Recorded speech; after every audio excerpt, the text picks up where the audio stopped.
né? E nós queremos saudar a todos, que Deus certamente possa abençoar e trazer a alegria, uma comunhão condigna para tantos quantos estão acompanhando conosco, prestando ao Senhor esse culto. Nós vamos abrir a palavra de Deus no Salmo 139. Salmo de número 139, nós vamos ler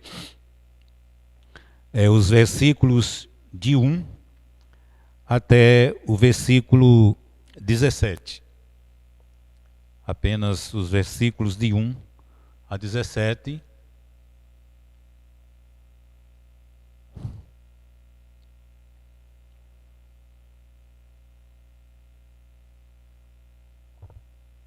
Os irmãos podem nos acompanhar, por favor.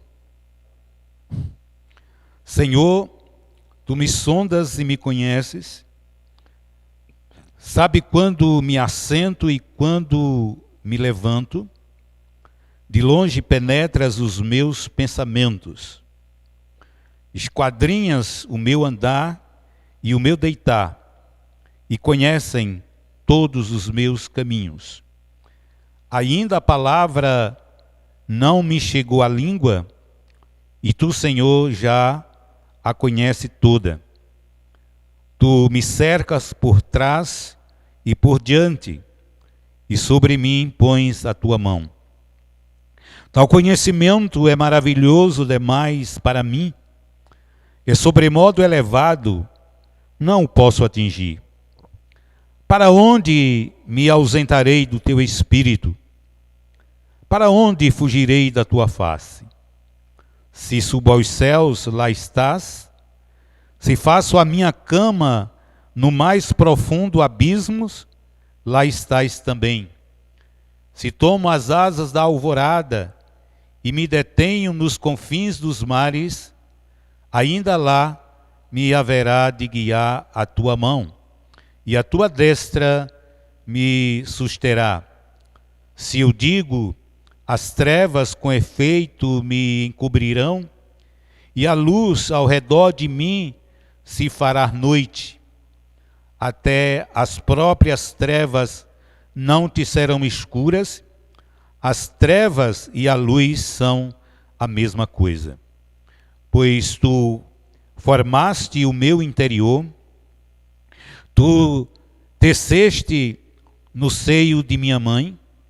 Graças te dou, visto que, por modo assombrosamente maravilhoso, me formaste. As tuas obras são admiráveis, e a minha alma o sabe muito bem. Os meus ossos não te foram encobertos quando no oculto fui formado, e entretecido como nas profundezas da terra. Os teus olhos me viram a substância ainda informe, e no teu livro foram escritos todos os meus dias, cada um deles escrito e determinado, quando nenhum deles havia ainda. Que preciosas para mim, Senhor, são os teus pensamentos, e como é grande a soma deles. Se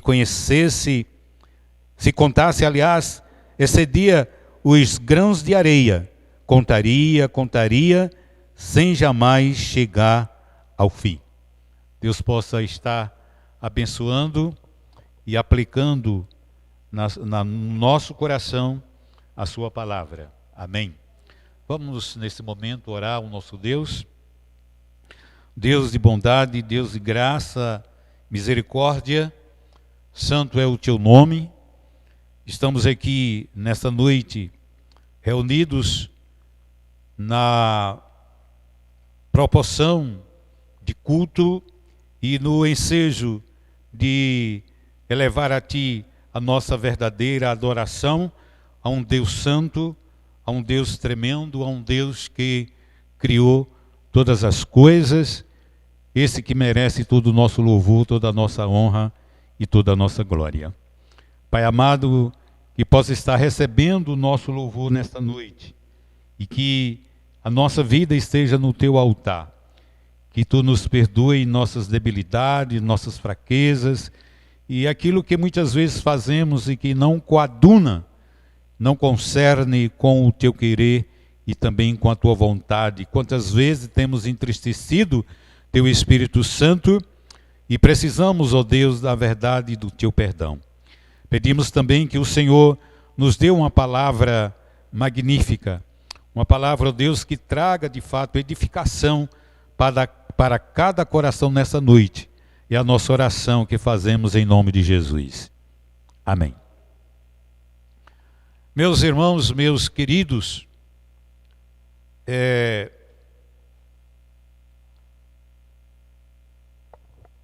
os servos do Senhor que viveram no passado e que tiveram a oportunidade de ter uma vida de comunhão com Deus, de harmonia com Deus, estes certamente tiveram experiências. Embora eles não tiveram o conhecimento que comumente nós temos nos nossos dias, diga-se de passagem, conhecimentos filosóficos, teológicos, e assim sucessivamente. Porém, foram pessoas que tiveram intimidade com Deus. Então, a gente não pode negar essa realidade de intimidade que gozaram, e Deus pôde assim conceder a esses servos de Deus sabedoria,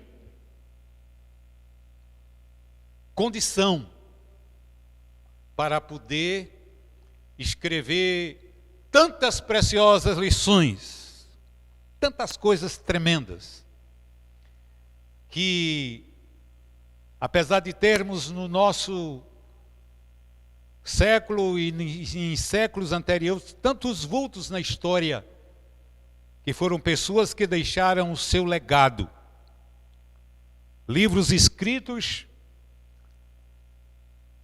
palavras abençoadoras, mas nunca como um compêndio de um fabuloso enriquecimento de forma tão tremenda como se trata, portanto, das Sagradas Escrituras.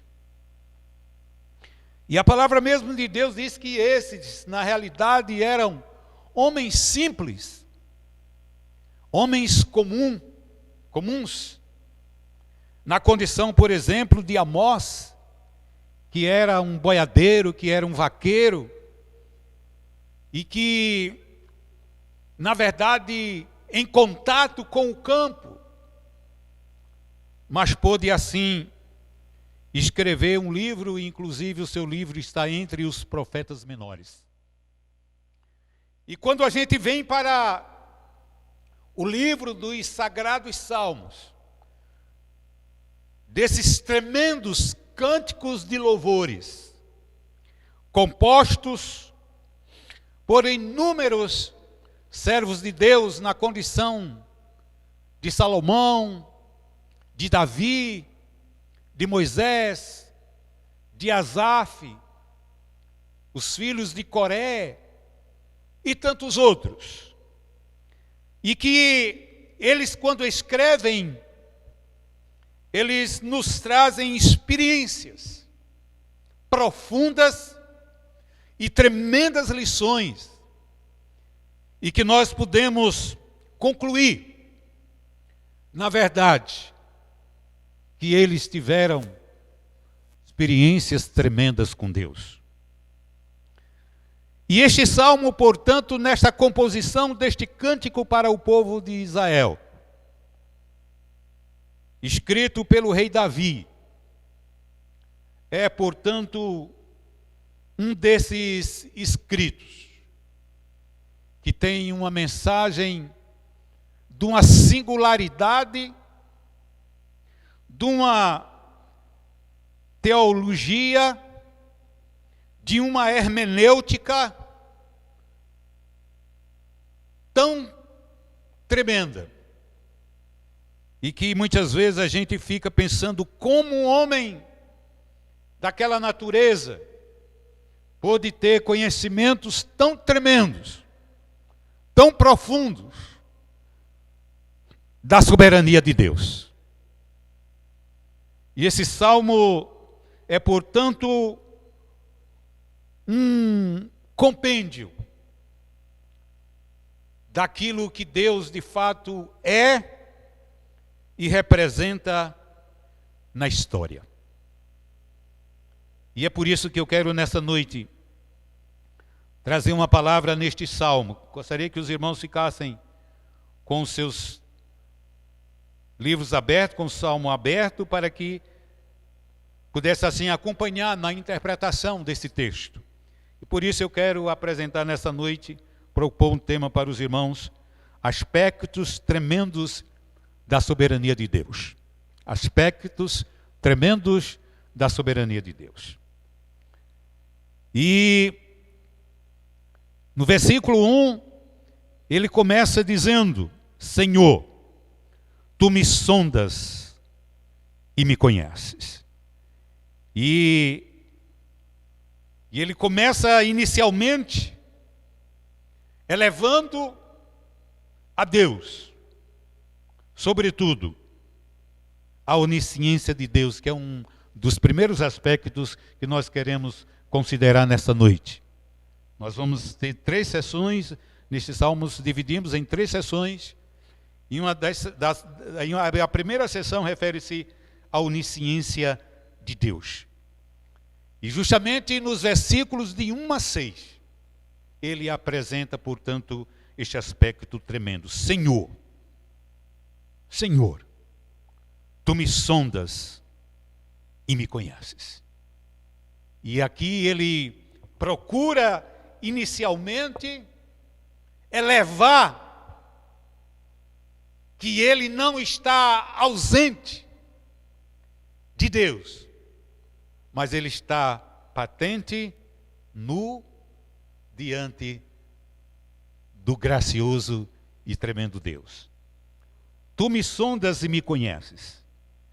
E quando ele se refere a esse conhecimento de Deus, então, meus irmãos, ele não citou, por exemplo, irmãos, homens sábios, nem deu referências bíblicas. Aprendeu, na realidade, uma grande verdade em sua própria experiência, no seu viver diário com Deus. Ele aprendeu que Deus lhe conhecia pormenorizadamente. E quando se trata, meus queridos, da onisciência de Deus, significa que sua mão estava com o poeta, a fim de guiá-lo, conforme o versículo 10. E também quer dizer que o homem estava sob total controle divino, conforme o versículo 11. Antes mesmo dele, portanto, ter nascido, já havia este conhecimento do Senhor Davi. E Champlain, ele citando Arama, diz que o tema principal deste salmo é o conhecimento especial de Deus sobre os homens e a providência dele na vida deles. Como é bom a gente ter conhecimento disso. Que nós não fomos criados meramente apesar da nossa desobediência, do nosso pecado. E Deus assim, Ele tem um cuidado tremendo conosco. Ele cuida de nós. Ele acompanha a nossa trajetória nesta vida. No versículo 2, sabes quando me assento, quando me levanto, de longe penetra os meus pensamentos. Talvez as pessoas que convivem dentro de uma casa saibam, quem sabe, alguns passos de membros da família. Mas imaginemos Deus conhecendo pormenorizadamente todos os passos de todos os indivíduos. No versículo 4, versículo 3, aliás, esquadrinha o meu andar e o meu deitar e conhece todos os meus caminhos. Quando estamos trilhando, quando estamos trabalhando, quando estamos envolvidos em qualquer atividade, Deus está nos acompanhando, Deus está nos conduzindo. Versículo 4, ainda a palavra não me chegou à língua, e tu, Senhor, já o conheces toda.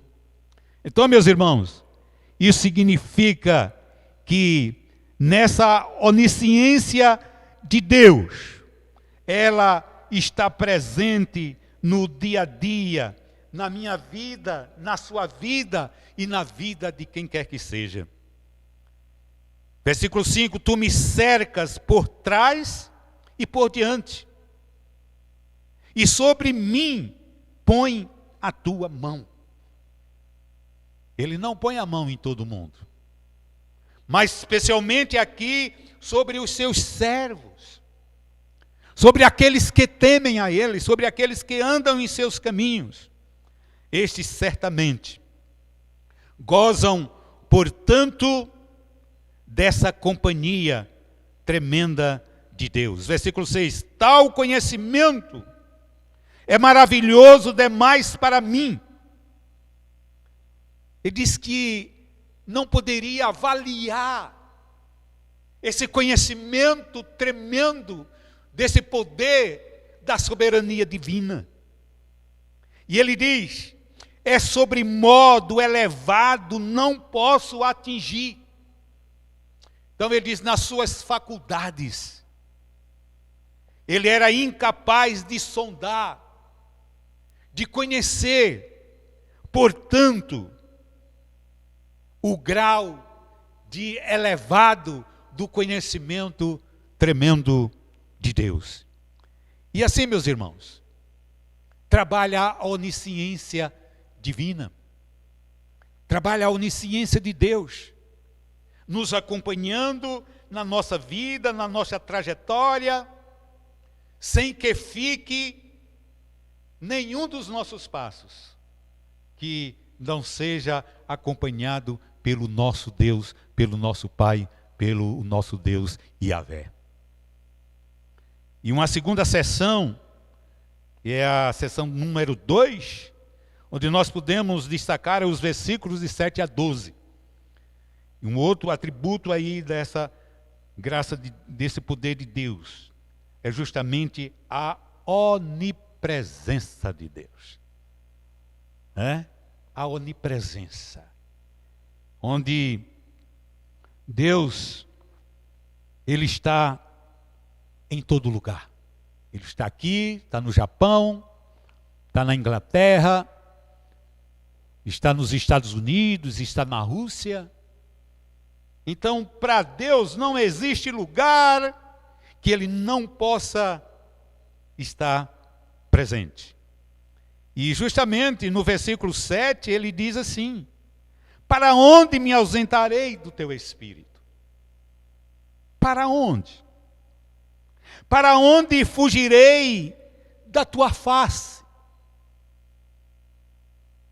Então, na linguagem simples de Davi, então ele está aqui mostrando que não há como alguém fugir da presença de Deus.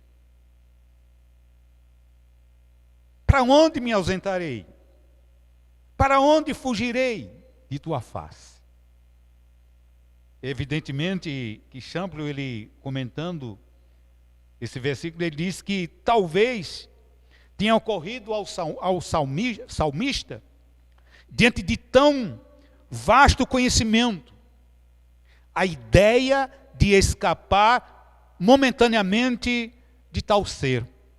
Mas, ao contemplar como fazer isso, ele ficou profundamente admirado de encontrar Deus em todos os lugares e ser um ser onipresente, não meramente onisciente, mas onipresente também.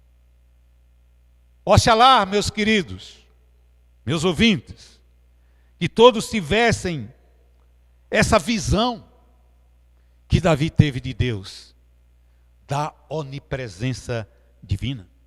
E ele continua, versículo 8. Se subo aos céus, lá estás.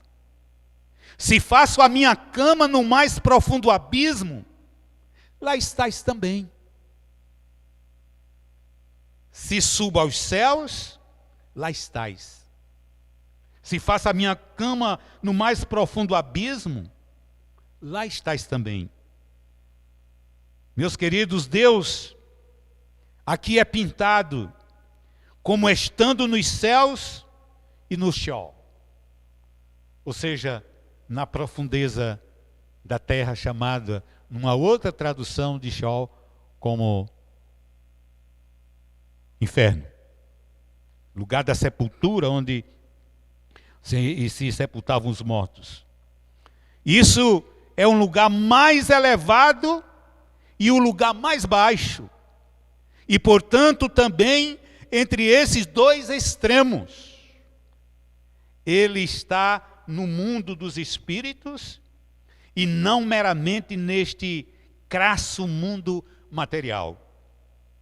Deus preenche todas as coisas. E o mesmo acontece com Jesus Cristo, seu Filho. No bom sentido de ser tudo para todos, conforme Paulo apresenta isso, em Efésios capítulo 4, versículo 10, quando ele trata deste assunto, e também no Antigo Testamento, Provérbios 15, 11 e Jó 26, versículo 6. Ainda que desçamos ao mais profundo abismo, ao lugar mais profundo da terra, a minha mão os tirará de lá. Se subirem ao céu, de lá os fareis descer. Amós 9:2. Nesse texto, meus irmãos, de Amós, encontramos os sondadores, julgamentos de Deus, mas o sentido não parece ser nesse texto. O poeta sagrado não era um pecador que estava fugindo de Deus. A semelhança, por exemplo, do desobediente Jonas, que foi para o porão do navio, né? Para ali se esconder de Deus, fugindo para Tarsis. Mas mesmo ali, Deus faz que os homens possam descobrir a Jonas naquele lugar onde estava. E era um santo, meus irmãos, espantado diante da onipresença de Deus aqui, que tentava descrever isso em seus versos da melhor maneira que pudesse.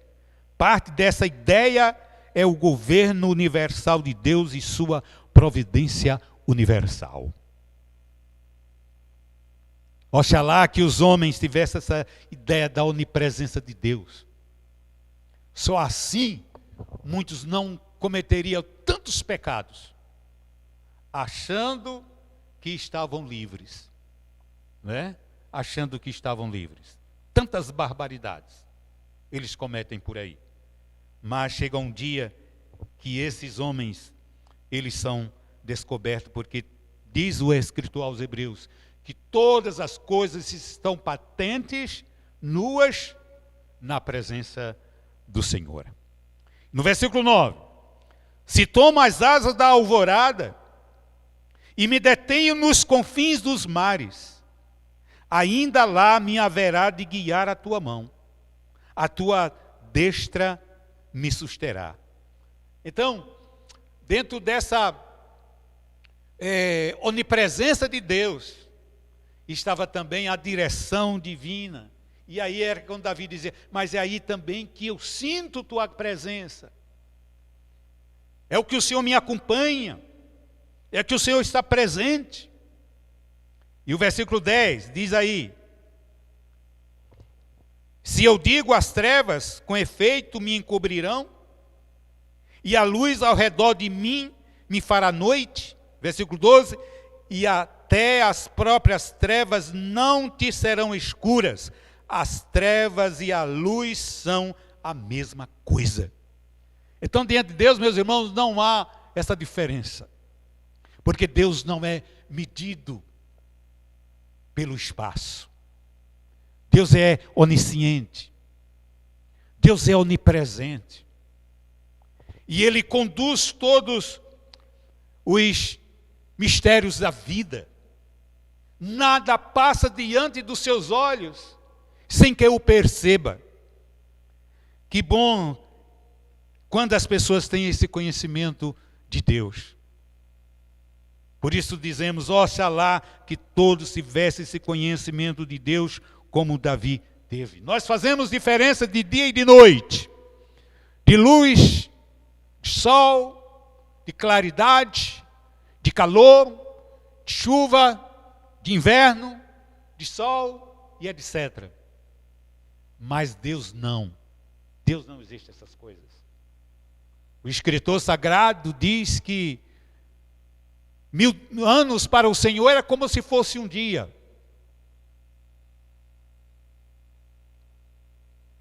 Então isso se transcende, portanto, a eternização divina. Mas, como eu quero me deter mais nessa terceira parte, nessa terceira sessão, os versículos de 13 a 18, e aí nós vamos ter outro atributo de Deus. Atributo da onipotência. Falamos sobre a onisciência, falamos sobre a onipresença, e agora ele apresenta o aspecto da onipotência de Deus, desse poder tremendo que é Deus.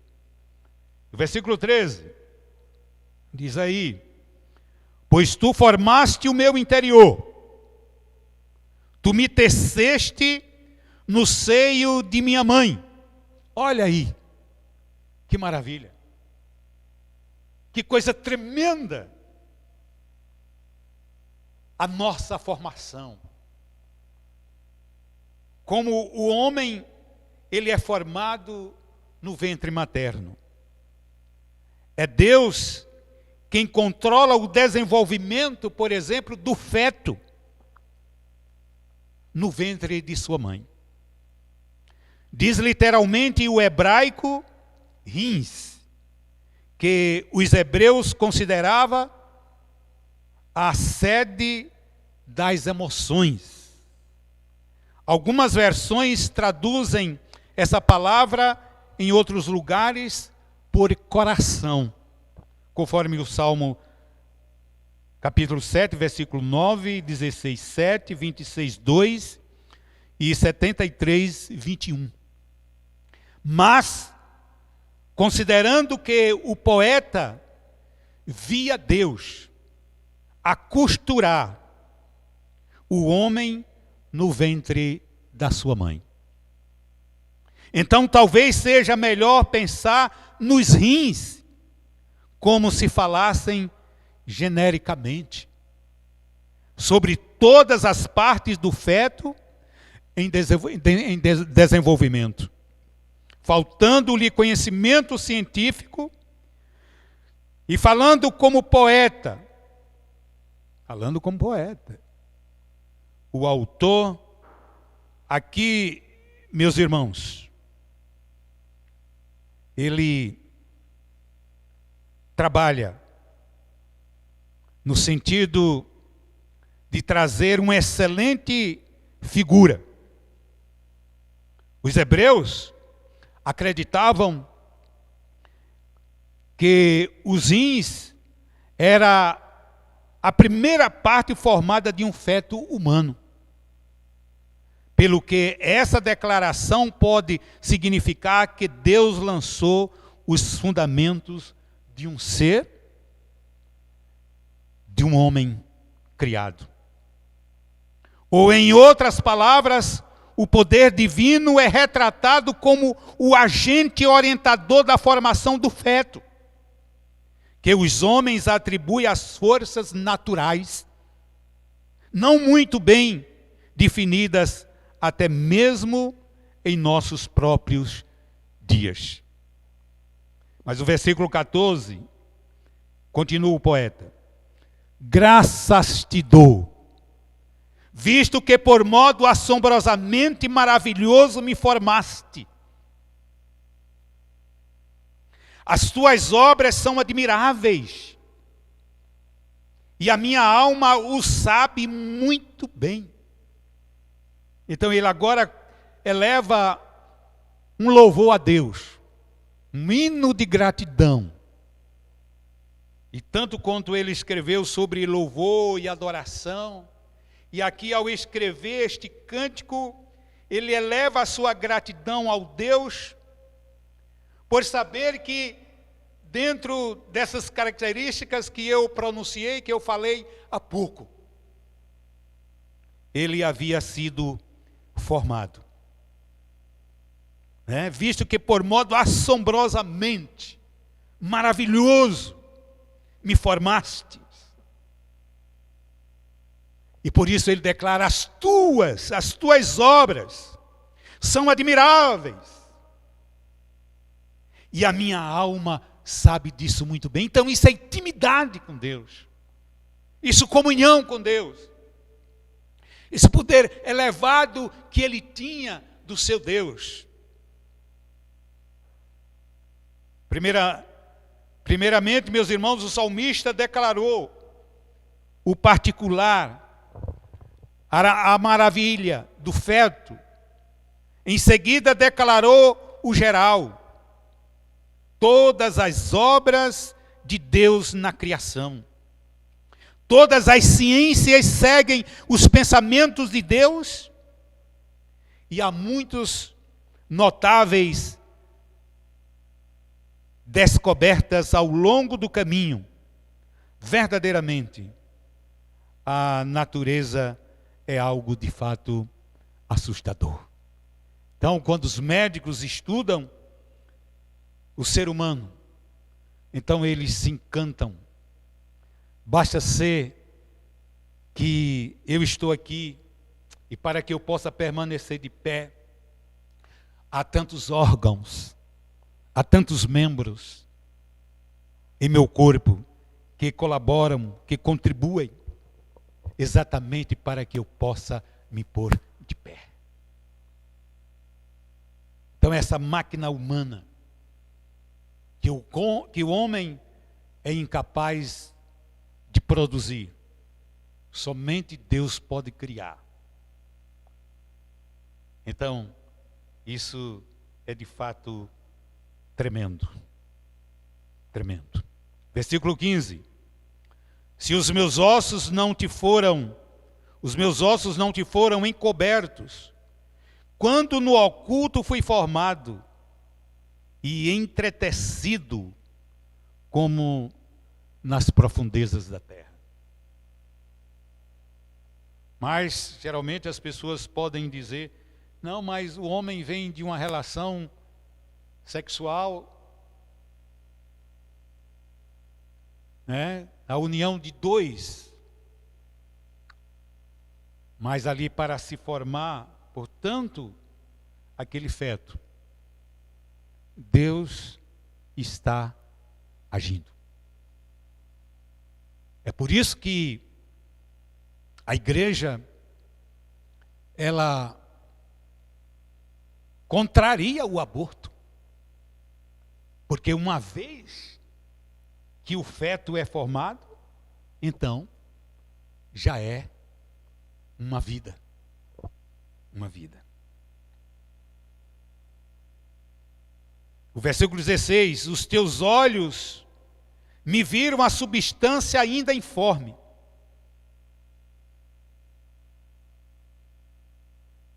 Mas vamos ler o versículo mais uma vez. Os meus ossos não te foram encobertos quando no oculto fui formado, e entristecido como as profundezas da terra. Está vendo aí? Os teus olhos me viram a substância ainda informe, e no teu livro foram escritos todos os meus dias, cada um deles escrito e determinado, quando nenhum deles havia ainda. Eu vou mais me deter neste versículo, porque, na realidade, algumas coisas que nós precisamos nos assegurar para que a gente tenha uma vida no descanso de Deus, sem que a gente se perturbe tanto com muitas coisas que estão patentes diante de nós, principalmente essa pandemia do Covid-19. Os teus olhos me viram a substância ainda informe, no teu livro foram escritos todos os meus dias, cada um deles escrito e determinado, quando nenhum deles havia ainda. Dentro dessa interpretação, meus irmãos, desse texto, eu quero aqui apresentar algumas posições de vários teólogos, comentaristas, mostrando uma realidade da qual nós não podemos fugir. E eu quero levar em consideração, primeiro, o grande comentarista, conhecido hoje na greia evangélica como Russell Champlin, Norman Champlin, e que comenta tanto o Antigo Testamento como o Novo Testamento, um dos maiores volumes hoje conhecido na nossa história. Não é, portanto, podemos dizer, de uma linha mais reformada, mas há muita coisa boa nos escritos de Norman. E eu quero levar em consideração primeiro o que ele apresenta sobre esse texto. Ele diz: o hebraico deste versículo é difícil, pelo que existem várias ideias e emenda a respeito, conforme demonstrará uma vista de olhos nas traduções deste versículo. Ele diz: o hebraico diz literalmente como segue: meu feto, literalmente, rolou, viu teus olhos, e no teu livro foram eles, todos eles ficaram registrados, dias foram formados, e nenhum deles havia neles. A tradução da imprensa bíblica brasileira dá um sentido excelente e suave, embora não seja necessariamente o que o hebraico queria dizer. Então a tradução diz assim: os teus olhos viram a minha substância ainda informe, e no teu livro foram escritos os dias, sim, todos os dias que foram ordenados para mim. Todas as versões antigas fazem dos dias das vidas dos homens, ou os homens nascidos no decurso daqueles dias, o significado da última parte do versículo. Aqueles dias foram escritos no livro de Deus, por meio do conhecimento anterior. Conhecimento anterior, quando diz o salmista que nenhum deles havia.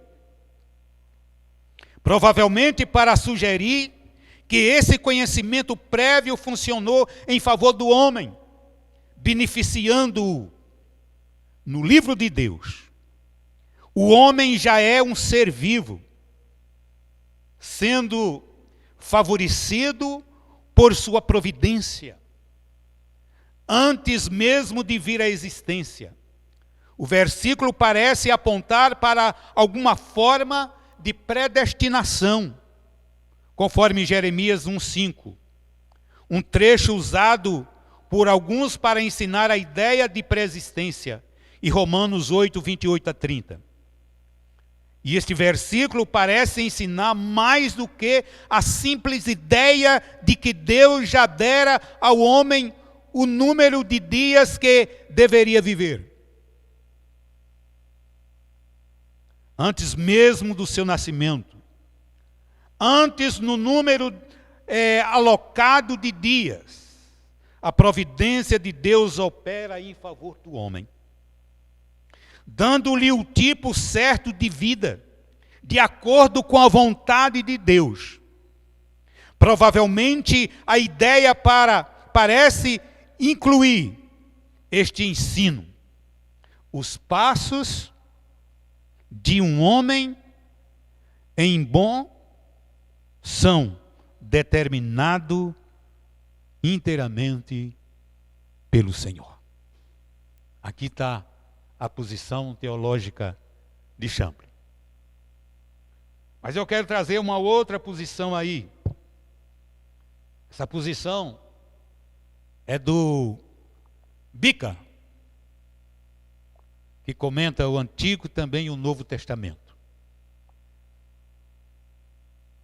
Então Bica diz assim: a mente moderna analítica tem certa dificuldade em reconciliar a pré-existência de Deus acerca da vida como a verdadeira liberdade de escolha legada ao homem, mas os escritos bíblicos não sentiram essa dificuldade.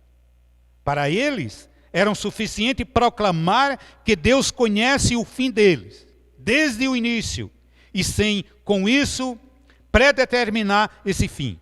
No entanto, mesmo o homem moderno, completamente convencido da liberdade de escolha, pode encontrar conforto na verdade de que nada pega Deus de surpresa. O Senhor conhece o futuro, desconhecido totalmente para nós, e pode, portanto, guiar-nos pelos caminhos desconhecidos e nos sujeitarmos à sua liderança. Ele aqui diz algumas coisas, conforme os irmãos puderam vir, porque ele não é considerado um comentarista reformado. Não tem a nossa linha. E por isso aqui os irmãos perceberam que ele fala de que o homem escolhe, não é? Nós aprendemos que o homem ele não tem livre-arbítrio e sim livre agência. O homem não escolhe ser salvo ou não ser salvo. Isso é um atributo inteiramente de Deus. Por isso, ele sendo um comentarista nessa linha. Mas eu quero me deter aqui nas últimas palavras dele. O Senhor conhece o futuro desconhecido para nós. E pode, portanto, guiar-nos pelos caminhos desconhecidos e nos sujeitarmos à sua liderança. Muito bem. Eu quero apresentar também uma outra posição. Essa é, portanto, reformada.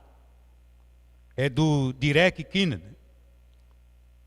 Ele comentando esse texto, ele diz: em qualquer caso, a estrofe, por enquanto, ressaltou, principalmente nossa formação pré-natal, por parte de Deus.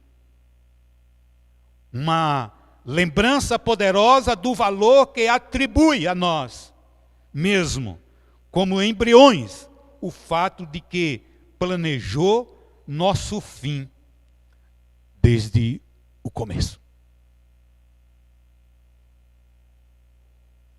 Desde o começo. Eu quero apresentar outra posição. A de um camarada que nós conhecemos pessoalmente, um teólogo, era um batista, chamado da área, um batistão, Russell Shedd. Olha o que é que ele diz. Ele diz que Deus nos esquadrinha antes de nossa existência, quando determina sobre nossos dias. E aí ele apresenta muito bem aquele texto de Romanos 8, 29 a 30, que é a ordem da salvação, onde nós aprendemos sobre a nossa eleição, a predestinação, a justificação e também a glorificação. Está lá em Romanos. Então ele embasa esse texto e ainda com outro texto do capítulo 9 e o versículo 11. E para terminar essas posições, eu concluo aqui essas posições com a interpretação da Bíblia de Genebra, a Bíblia reformada. Ela diz assim: a preparação divina dos dias do poeta não esperou pela passagem do tempo. Ele se regozijou antes do curso divinamente predeterminado para a sua vida. Ela poderia ter ido mais longe, poderia ter comentado, mas infelizmente a Bíblia de Genebra tem essa lacuna nos seus comentários. Infelizmente. Poderia ter se aprofundado bem mais. Mas aqui ela deixou uma ideia de que esse conhecimento falou mais precisamente para a vida de Davi e não para a vida dos seres humanos. Infelizmente, a Bíblia de Genebra deu essa falha. Eu fui analisar também o comentário de Calvino, doutor Calvino, reformador João Calvino. Ele comenta o livro dos Salmos em 6 volumes. Eu abri o volume que ele faz o comentário desse texto, de Salmo 139. Infelizmente, Calvino não se aprofundou no texto. Não sei por quê. Não sei que resposta poderia dar para os irmãos, porque o doutor João Calvino, ele não se aprofundou, ele não trabalhou na questão que eu gostaria que ele tivesse trabalhando. Então ele deixou um espaço, um vazio. E eu quero dizer, meus irmãos, que baseado, sobretudo, não basicamente nos comentários que nós vimos, mas sobretudo naquilo que a palavra de Deus diz, porque nós aceitamos a palavra de Deus como única regra de fé e prática. E nós acreditamos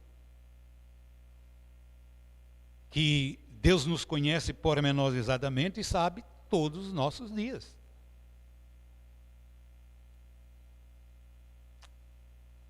Hoje nós estamos vivendo uma pandemia e que o medo terrível da morte assedia todos, indistintamente, porque esse vírus, ele está no mundo todo. E a gente fica perguntando, será esse momento que esse vírus vai me pegar e eu vou embora? Se chegou o momento de eu e você ir com o corona, vamos lá. Mas se não chegou, meu irmão, fica tranquilo, descansa. Porque a nossa mão não está na vida do corona. Apesar de ser perigoso, é um inimigo perigoso. As pessoas chamam-os de inimigo oculto. Inimigo oculto. mas ele não é mais poderoso do que o nosso Deus. Ele não é. Nós só vamos no momento certo. Aí os irmãos perguntam, mas reverendo, então não poderia a gente tomar as precauções que estamos tomando? Temos que tomar sim, porque a gente sabe que a gente não pode tentar a Deus. As precauções precisamos tomar. Inclusive, nos precavendo, vamos ter, quem sabe, a oportunidade de não adoecer e passarmos por sofrimentos. Não é? Porque é um vírus que judia muito com as pessoas. Quando não leva, judia. Mas me vem outra coisa, isso ninguém botou na minha mente, é eu que penso assim. Lá o seminário de Campinas me chamou de teólogo. Mas eu não me considero teólogo. Mas eu penso. Eu penso que Deus, ele pode ter ajustado esse vírus para levar algumas pessoas que ele não disponibilizou por outros meios. Se ele quis fazer isso, é um mistério e é com ele. Só, meus irmãos, que muitas vezes nós desconhecemos a forma das pessoas irem embora.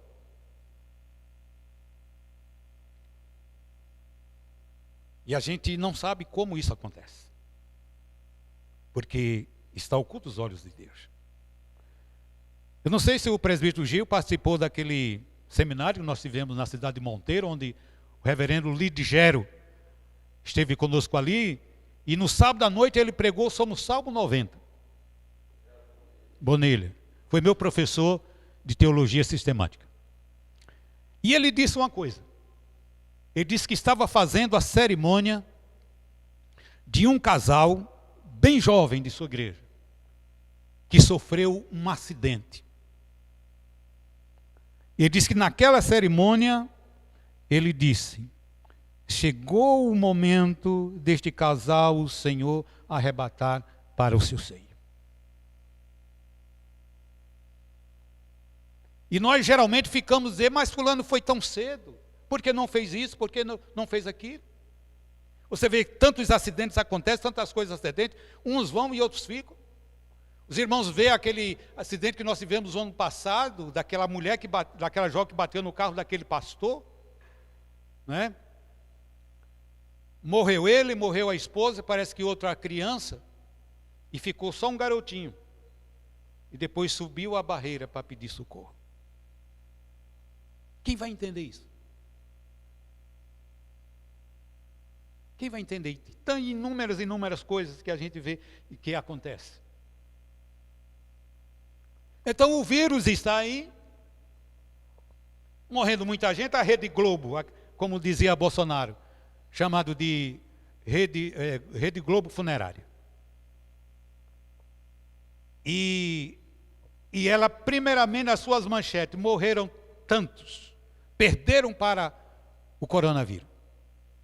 Isso só de alguém que diz isso, uma pessoa que não tem conhecimento de Deus, perdeu por coronavírus. E ali, nós sabemos que muitos servos de Deus já têm ido, muitos pastores têm ido, esposa de pastor, nós temos estado da quadrangular, morreu o pastor, a sua esposa, não é? Chegou o momento. Então nós precisamos, meus irmãos, aprender a descansar em Deus, a confiar em Deus, e saber que Ele está no curso da história, e saber que Ele controla todas as coisas. Ele está dirigindo os nossos destinos. Então essa ansiedade tremenda que a gente vive, muita gente aí já está doente psicologicamente e vão ter que ir alguns para os psicólogos, outros para psiquiatras. Quando terminar essa pandemia, vamos ter muita gente maluca. Mas nós, como crentes, nós precisamos descansar em Deus. E depois chega aquelas pessoas que chegam aos grupos de risco, como eu, Presbítero Gil, Marechal, né? E outros. Cuidado. Você tem mais de 60. Conversou ontem com um colega. E tenha cuidado. Você tem diabetes. Quantas e quantas pessoas têm chegado a mim? Outro chegou e disse, pastor também, eu conversei com outro irmão, falando sobre a atividade da igreja. Pastor, você tenha cuidado, você toma insulina. Rapaz, quem cuida da minha vida é Deus. Deus sabe o momento exato de me levar. Deus sabe o momento. Não é corona, não é diabetes, não é isso, não é aquilo. Deus sabe todas as coisas. Deus conduz. Agora, é claro que a gente tem que se cuidar, a gente tem que tomar medicamento, a gente tem que fazer física, a gente tem que fazer caminhada, a gente tem que comer comidas seletivas, a gente tem que fazer a parte da gente, não comer tudo, né? Não encher a barriga como o marechal de carne de sol, todo dia. Carne de boi, tem que comer a carninha de galinha, é mais leve, né? Então nós precisamos agir e trabalhar. Mas eu vou terminar, meus irmãos. E aí, para concluir as palavras dele, né? E no versículo 17, 18, ele diz: que preciosos para mim, ó Deus, são os teus pensamentos, e como é grande a soma deles. Se os contasse, excederamos grãos de areia, contaria, sem jamais chegar ao fim. E para que os irmãos reflitam nesta conclusão, eu quero trazer aqui algumas passagens bíblicas, para que a gente aprenda, que a gente sabe que nós estamos nas mãos de Deus. Salmo 39, versículo 5 diz: eis que fizeste os meus dias como a palmos. O tempo da minha vida é como nada diante de ti. Na verdade, todo homem, por mais firme que esteja, é totalmente vaidade. O Salmo 89, versículo 45 diz: abreviaste os dias da sua mocidade, cobriste de vergonha. Inclusive, meus irmãos, eu lutei, mas eu vou procurar ainda, eu quero mostrar aos irmãos, há um versículo na palavra de Deus, eu tenho lembrança que eu já li, eu pensei que seria Salomão que tinha dito, mas eu procurei, examinei, pesquisei e não consegui. É aquele um versículo que diz assim: o homem não pode acrescentar os seus dias, mas podem diminuir. E eu pensando como o homem pode diminuir, se ele se estraga nas noitadas, se ele come demais, se ele fuma, se ele bebe e outras coisas mais, então ele não vai ter saúde suficiente. Eu tive um primo, irmão Alex, presbítero Alex, morreu jovem, novo, porque bebia muita cachaça. A cachaça comeu todo o fígado dele. Então as pessoas estão se matando, estão diminuindo os seus dias. Acrescentar, a Bíblia diz, pela obediência dos pais, para que serão dias, mas isso já é em consonância com a vontade de Deus. Repare bem. Deus acrescentou ao profeta Ezequias quantos anos? 15 anos. 15 anos, acrescentou. Se Deus quiser, Deus pode acrescentar. Veja que ele tem, irmão Alex, presbítero Alex, o poder de mexer com o homem. É ele quem determina. E ele diz: olha, Ezequiel, como você se humilhou, você disse que tinha feito muito para mim, e eu vou ter compaixão de você. E aí eu vou te acrescentar mais 15 anos de vida. Mas você vai fazer um trabalhozinho que era pegar parece que era as folhas de figo, alguma coisa assim, botar no ferimento, né? E uma coisa interessante, mas aí o rei, ele se envaidece. Depois vem a profecia, ele deixou que Nabucodonosor viesse e olhasse os utensílios, levou um bocado dos utensílios do templo, e disse. Aí depois veio a profecia dele, através de Isaías, dizendo: olha, eu eu vou te visitar. Não vai ser nos seus dias, não. Vai ser nos dias dos seus filhos. Aí ele disse, que bom. E não vai ser nos meus dias, né? Rapaz, camarada era meio irresponsável, né? E continuando, lembra-te quão breves são os meus dias, porque criarias debalde todos os filhos dos homens. Pois todos os nossos dias, agora é Moisés que diz, pois todos os nossos dias vão se passando na tua indignação ou ira. Passamos os nossos anos como um conto ligeiro. Salmo 102, 24. Meu Deus, não me leves no meio dos meus dias. Os teus anos são por todas as gerações. Então, oração. Alguém fazendo aqui para que Deus curasse, restaurasse. E quando Deus quer, Deus cura, Deus restaura, né? Mas quando não quer, não tem jeito. Deus leva. Jesus diz aí, olha, grife isso na sua Bíblia, se não está grifado. Mateus 6, 27. Qual de vós, por ansioso que esteja, pode acrescentar um côvado ao curso da sua vida? O homem pode acrescentar? Então ele perguntou aqui, Jesus questiona. Então, deixe a ansiedade para lá, pare de ser ansioso. Entregue-se nas mãos de Deus. Por fim, o versículo 144 do capítulo 144 do Salmo diz: o homem é semelhante à vaidade, os seus dias são como a sombra que passa. Então, baseado em tudo isso, precisamos descansar nos braços do Eterno. Amém. Ó Deus, nessa noite, nós nos colocamos diante do Senhor. Agradecemos o Senhor por saber que o Senhor cuida de nós. Que nossas vidas estão nas tuas mãos. E que tu, cada dia, Deus, faça de nós canais de bênçãos. Para sermos bênçãos enquanto estamos vivendo neste mundo. Que a nossa vida seja um instrumento do teu louvor. E que haja alegria, multiforme alegria, graça em nós, para que possamos, ó Deus, andar nos teus passos e nos teus caminhos. Dá-nos graças. Ajuda-nos a vencer ao poder da ansiedade em nós. Dá-nos graças para confiarmos em Ti e não esperarmos tanto nesta vida, porque esta vida a gente sabe que passa. Mas o que há de vir é o melhor. É a vida eterna que o Senhor nos garantiu por intermédio do Teu Filho Jesus Cristo, o nosso Senhor, pelo qual nós te pedimos e agradecemos.